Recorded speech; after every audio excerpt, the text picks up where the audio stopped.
Hello बच्चों, कैसे हैं आप सब। मैं राजेश शर्मा। आज मैं आप लोगों को करवाने जा रहा हूँ क्लास 11th का सेट्स। तो आज मैं सेट्स में बताऊँगा कि सेट्स क्या होते हैं। बहुत सारे बच्चे कंफ्यूज रहते हैं कि सर सेट्स क्या होते हैं और सेट्स क्या नहीं होते। तो मैं आज आप लोगों को एक्सप्लेन करूँगा और आई होप कि आप लोगों को सारे कॉन्सेप्ट इसके क्लियर हो जाए। और आप लोग इस चैनल को लाइक, शेयर एंड सब्सक्राइब जरूर करें ताकि आप लोगों को और भी वीडियोस मिलते रहें। तो देखिए, सेट्स सबसे पहले मैं बताना चाहता हूँ कि सेट्स क्या होता है। एनसीईआरटी में लिखा हुआ है सेट्स होता है collection of well defined objects. मैंने वेल डिफाइंड पे हाईलाइट करा है। वेल डिफाइंड ऑब्जेक्ट्स, इसका क्या मतलब है कि जिसके बारे में मुझे सब कुछ पता है। अब कलेक्शन यानी कि ग्रुप, तो किसी भी ऑब्जेक्ट का ग्रुप जो होगा, ऑब्जेक्ट बोल लो, लिविंग हो, नॉन लिविंग हो, कोई भी चीज़ हो, अगर किसी भी चीज़ का ग्रुप है तो वो क्या हो जाएगा, सेट्स हो जाएगा। और जिसके बारे में मुझे सब कुछ पता है। फॉर एग्जाम्पल, मैं अगर आपसे पूछूं कि आपकी क्लास में कितने स्टूडेंट्स हैं, तो आप बोलेंगे कि सर मेरी क्लास में 11th में 25 स्टूडेंट्स हैं। तो ये 25 स्टूडेंट्स का एक ग्रुप हो गया, यानी कि एक सेट हो गया। अगर आप अपनी क्लास के बच्चों को कहीं बाहर देखोगे तो आप आइडेंटिफाई कर लोगे, अरे ये तो मेरे स्कूल में पढ़ता है, अरे ये तो मेरे क्लास में ही पढ़ता है। तो ऐसे आइडेंटिफाई करेंगे आप। अगर आपसे पूछा जाए कि क्या आप बता सकते हैं कि आपके स्कूल में कितने बच्चे हैं या कितने स्टूडेंट्स हैं, तो भी आप कहीं से जुगाड़ करके आप बता दोगे। तो ये भी क्या है, ये भी एक सेट है। ठीक है। अब बच्चे कंफ्यूज होते हैं कि सर सारी चीज़ें सेट है, हर एक चीज़ सेट है, हर एक चीज़ का तो ग्रुप होता है, तो सब कुछ सेट है। तो नहीं। तो हम पता कैसे करेंगे कि क्या सेट है और क्या सेट नहीं है। अब जैसे मैं बोलता हूँ कि मेरी मम्मी मुझसे बहुत प्यार करती है, तो आप बोलोगे बिल्कुल ठीक है। लेकिन हम डिफाइन कैसे करेंगे, मेजरमेंट कैसे करेंगे, मेरी मम्मी मुझसे कितना प्यार करती है, 2 किलो, 4 किलो, 5 किलो, कितना, 2 दर्जन, 100 सेंटीमीटर, 1 किलोमीटर, कितना। तो बोलोगे सर इस चीज़ को तो हम डिफाइन कर ही नहीं सकते, क्योंकि इसके लिए तो कोई यूनिट ही नहीं है। तो जिस चीज़ को हम डिफाइन नहीं कर सकते हैं वो चीज़ सेट नहीं है। ये समझ में आ गया होगा आप लोगों को कि क्या सेट है और क्या सेट नहीं है।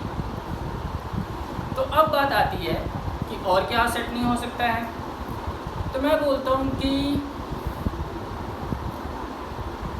ये जो मान लो कोई भी एक्स स्टूडेंट है, वो बहुत ही अच्छा स्टूडेंट है। कितना अच्छा स्टूडेंट है, मेजरमेंट नहीं है, तो ये भी सेट नहीं है। मैं बोलता हूँ कि मुझे धोनी बहुत पसंद है, बेस्ट बैट्समैन है, तो सर कितना बेस्ट है इसके बारे में भी मुझे पता नहीं है। तो जिस चीज़ के बारे में मुझे पता नहीं है, यानी कि वेल डिफाइंड नहीं है, वो आपके लिए सेट नहीं है। आई बात समझ में। तो सेट क्या क्या नहीं है, जब क्वालिटी आ जाए। क्वालिटी को मैं डिफाइन नहीं कर सकता, ठीक है। क्वालिटी में bad quality and good quality कुछ भी हो सकता है। इमोशन आ जाए, फीलिंग्स आ जाए, तो ये क्या हो जाएगा, नॉट सेट, ये सेट नहीं होंगे। आई बात समझ में। तो आई होप कि आप लोगों को पता चल गया होगा कि सेट क्या होते हैं और सेट क्या नहीं होते हैं। अब बात आती है कि सेट्स कितने टाइप के होते हैं, टाइप्स ऑफ सेट।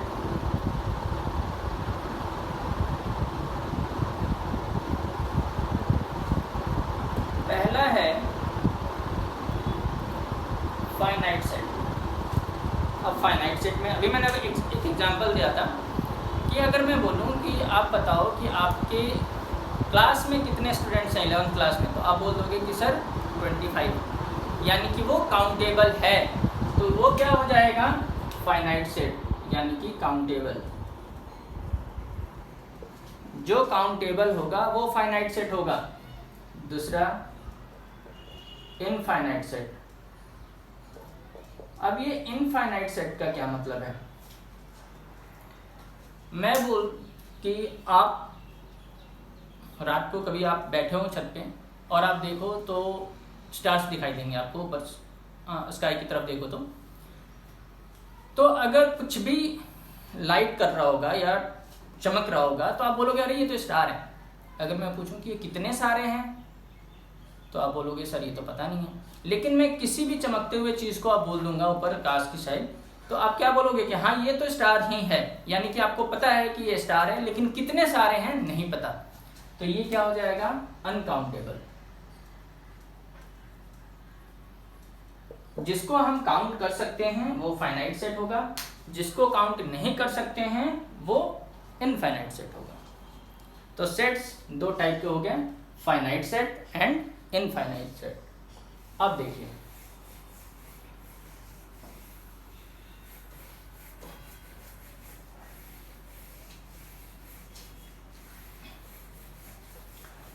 अब मैं बताता हूं कि हम सेट्स को रिप्रेजेंट कैसे करेंगे। तो सेट्स को रिप्रेजेंट करने के लिए दो मेथड है। पहला है रोस्टर फॉर्म,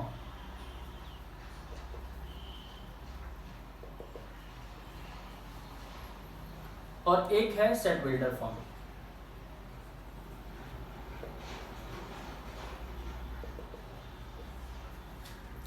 इससे पहले मैं आप लोगों को बताना चाहता हूं कि सेट्स को हम रिप्रेजेंट कैसे करते हैं, ऐसे 1 2 3 4 5, ठीक है। तो ये क्या है, सेट ए है, ये पूरा क्या हो जाएगा सेट, और ये जो अंदर है, अंदर ये वाला, इसे हम बोलते हैं एलिमेंट। तो जो करली ब्रैकेट में होगा वो सेट होगा, और जो करली ब्रैकेट के अंदर होगा उसे हम बोलेंगे एलिमेंट। तो आगे समझ में। अब रोस्टर फॉर्म क्या है, तो मैंने एक सेट को ऐसे रिप्रेजेंट कर दिया 1 2 3 4 5। तुम बोलोगे कि सर ये तो एक सेट है क्योंकि आपने अभी बताया 1 2 3 4 5 है। अगर इसी सेट को मैं ऐसे लिखूं x such that x where x is natural number less than 6, ये भी एक सेट हो गया सेट। इसमें और इसमें क्या डिफरेंस है, तो डिफरेंस यही है कि इसमें मैंने एलिमेंट्स लिखे हैं और इसमें मैंने स्टेटमेंट लिखे हैं। तो हम रोस्टर फॉर्म में एलिमेंट्स लिखते हैं, क्या लिखते हैं हम, एलिमेंट्स, और इसको हम लिखते हैं स्टेटमेंट में। फायदा समझ में। तो ये बहुत सिंपल सा है, roster form and set builder form. Roster form में हम एलिमेंट्स लिखते हैं, सेट बिल्डर फॉर्म में हम स्टेटमेंट के थ्रू रिप्रेजेंट करते हैं। अब देखिए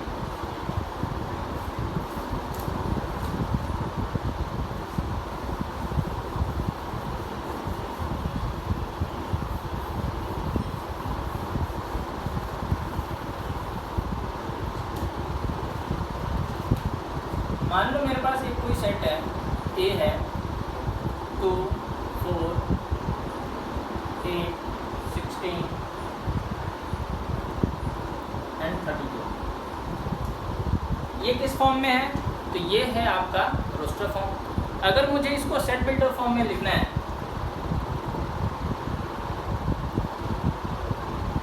तो इसको हम कैसे लिखेंगे, ये देखो। क्या मैं इसको ऐसे लिख सकता हूँ 2 raised to power 1 2 raised to power 2 2 raised to power 3 2 raised to power 4 and 2 raised to power 5? बिल्कुल लिख सकते हैं। अगर इसको सॉल्व करेंगे तो यही आएगा। कुछ बच्चे बोलेंगे सर ये 2 का मल्टीपल है, तो सर 6 नहीं है, 2 का मल्टीपल नहीं हो सकता, 10 भी नहीं है ना, 12 भी नहीं है। तो देखो, तो इसको मैं ऐसे लिखूंगा सेट बिल्डर फॉर्म में। पहले मैंने इसको अपने रेंज में लिख लिया कि ये बेसिकली है क्या। तो मैं इसको ऐसे लिखूंगा x such that x where x is या x equals to 2 raised to power n ठीक है। And n equals to 1 2 3 4 and 5। बात देखिए, आप स्टेटमेंट कैसे भी लिख सकते हैं आप, लेकिन क्वेश्चन चेंज नहीं होना चाहिए। q⁴n का मतलब यानी कि n की जगह पे 1 रखेंगे तो ये आएगा, 2 रखेंगे तो ये आएगा, 3 रखेंगे तो ये, 4 तो ये, 5 तो क्लियर है। ये क्या है आपके लिए, सेट बिल्डर फॉर्म है। अब देखिए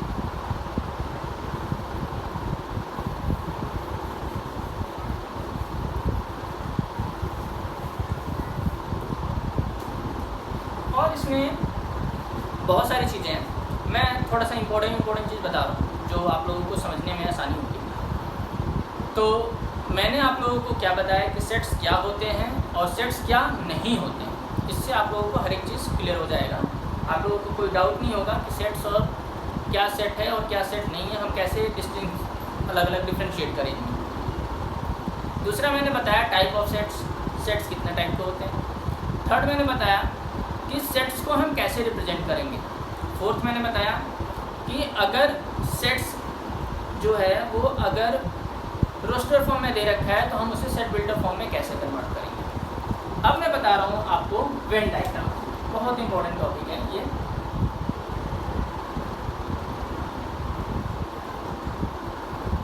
वेन डायग्राम से पहले एक यूनिवर्सल सेट की बात कर लेते हैं। अब ये यूनिवर्सल सेट क्या होता है, यूनिवर्सल सेट को हम U से रिप्रेजेंट करते हैं। तो देखिए थोड़ा सा एक एग्जांपल से समझते हैं कि यूनिवर्सल सेट होता क्या है। जैसे कि कोई मुझसे पूछता है कि सर आप कहाँ पे रहते हो, तो मैं बोलूँगा कि मैं तो दिल्ली में रहता हूँ। फिर बोलेंगे सर दिल्ली का है, मैं बोलूँगा दिल्ली तो इंडिया में है। फिर बोलेगा अच्छा ठीक है।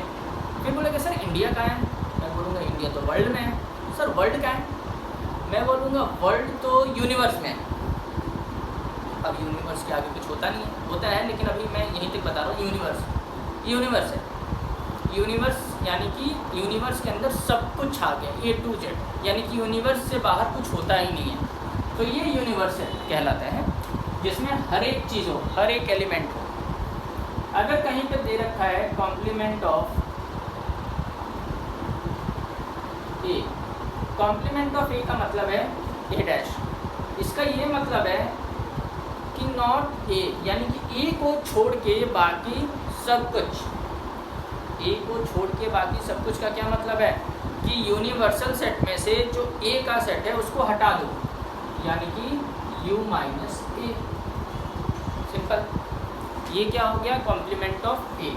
अगर आपको कहीं पे कॉम्प्लीमेंट निकालने के लिए बोला है तो आप क्या करेंगे, जिसका कॉम्प्लीमेंट चाहिए आप उसको यूनिवर्सल सेट में से माइनस कर देंगे। सिंपल। अगर मान लो यूनिवर्सल सेट दे रखा है 1 2 3 4 5 6 7 8, ये दे रखा है, और A दे रखा है 2 3 5 9, कुछ ऐसे दे रखा है। अगर मुझे कॉम्प्लीमेंट ऑफ A चाहिए, यानी कि A कॉम्प्लीमेंट A डैश, तो U माइनस A होता है।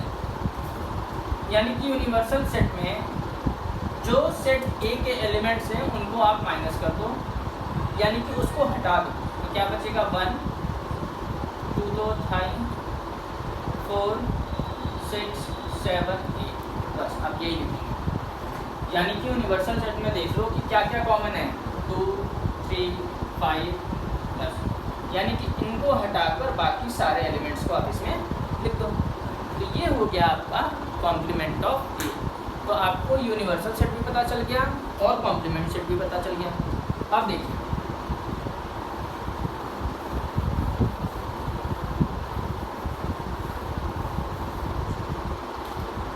अब बात आती है वेन डायग्राम की। अगर मान लो मैं बोलता हूँ मुझे वेन डायग्राम चाहिए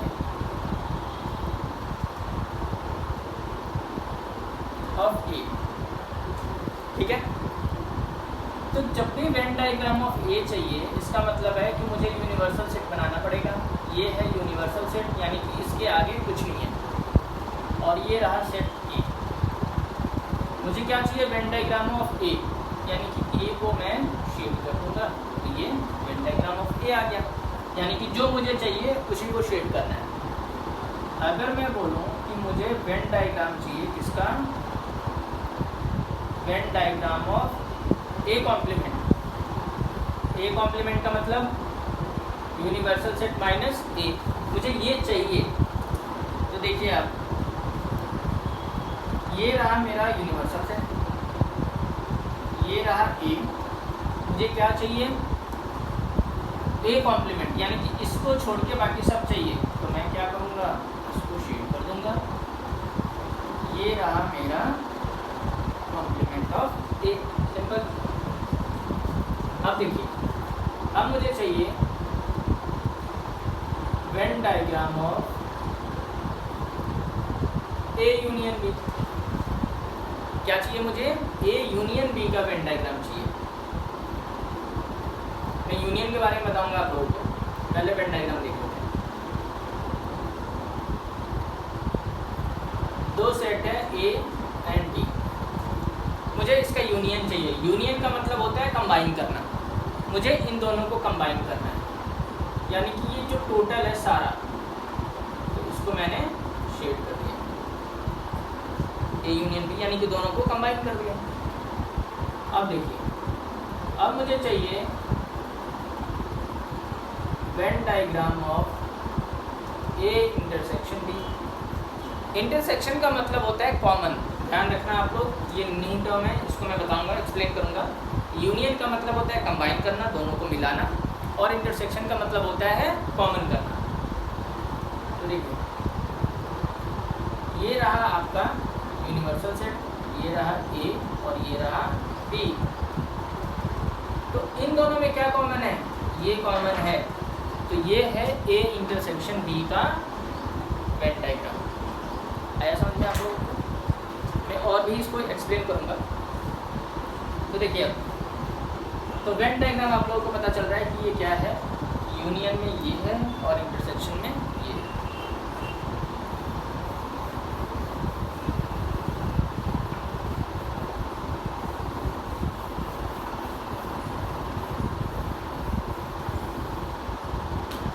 अब मैंने आप लोगों को बताया कि यूनियन एंड इंटरसेक्शन। आप बोलोगे कि सर यूनियन और इंटरसेक्शन क्या होता है, आपने तो बताया नहीं, तो मैं बता देता हूँ अभी। देखिए, यूनियन क्या होता है।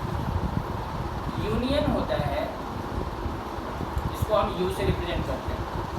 सर आपने यूनिवर्सल सेट को भी यू से रिप्रेजेंट करा था, तो universal set A B as alphabet use करते हैं और ये एज ए सिंबल है, यानी कि ये दो सेट के बीच में ही होगा।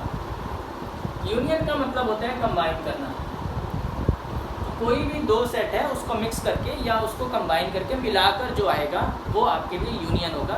यूनियन का मतलब भी समझ में आ रहा होगा आप लोगों को। अगर मान लो मेरे पास ए है 1 2 3 5 7, सेट बी है मेरे पास 1 2 4 6 8, मुझे क्या चाहिए, A union B. A union B इसका मतलब होता है ए और बी और एटलीस्ट वन, यानी कि कम से कम एक, ए और बी। तो कहीं पे अगर स्टेटमेंट लिखा हो कहीं पे ए और बी, इसका यूज़ बहुत है, आगे एक्सरसाइज में है, 4 नंबर वाले क्वेश्चंस में बहुत आते हैं ये सब।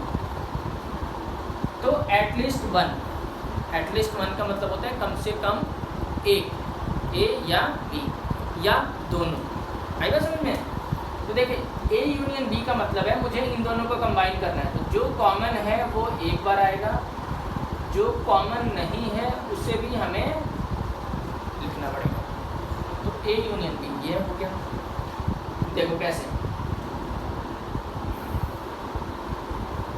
ये और ये कॉमन है तो इसको एक बार लिखा और बाकी सब कुछ लिख दिया, 3 4 5 6 7 8, ये हो गया ए यूनियन बी। अब बात आती है इंटरसेक्शन की। इंटरसेक्शन देखो, इंटरसेक्शन क्या होता है, इंटरसेक्शन को हम रिप्रेजेंट करते हैं ऐसे, उल्टा यू से। इंटरसेक्शन का मतलब होता है कॉमन, ठीक है। अगर मैं बोलूँ कि मुझे ए इंटरसेक्शन बी चाहिए, तो आप बोलोगे सर ये तो रहा कॉमन 1 और 2, बस सिंपल। तो ए इंटरसेक्शन का मतलब है ए एंड बी या बोथ। कहीं पे बोथ लिखा होगा इट मीन्स दोनों का कॉमन पूछ रहा है, कहीं पे ये लिखा होगा A and B it means दोनों का कॉमन है। आई बात समझ में? कोई डाउट नहीं होना चाहिए अब तो ये हो गया यूनियन और ये हो गया इंटरसेक्शन। ये फर्स्ट चैप्टर का थोड़ा बहुत बेसिक मैंने आप लोगों को बता दिया है। मैं अब नेक्स्ट वीडियो में जो बताऊंगा थोड़ा सा लेवल बढ़ाऊंगा मैं। तब तक अपना ध्यान रखें और इस चैनल को लाइक शेयर एंड सब्सक्राइब जरूर करें। मैं और भी अच्छे अच्छे वीडियोज़ डालूंगा जिससे कि आप लोगों को बेनिफिट हो। Okay, thank you.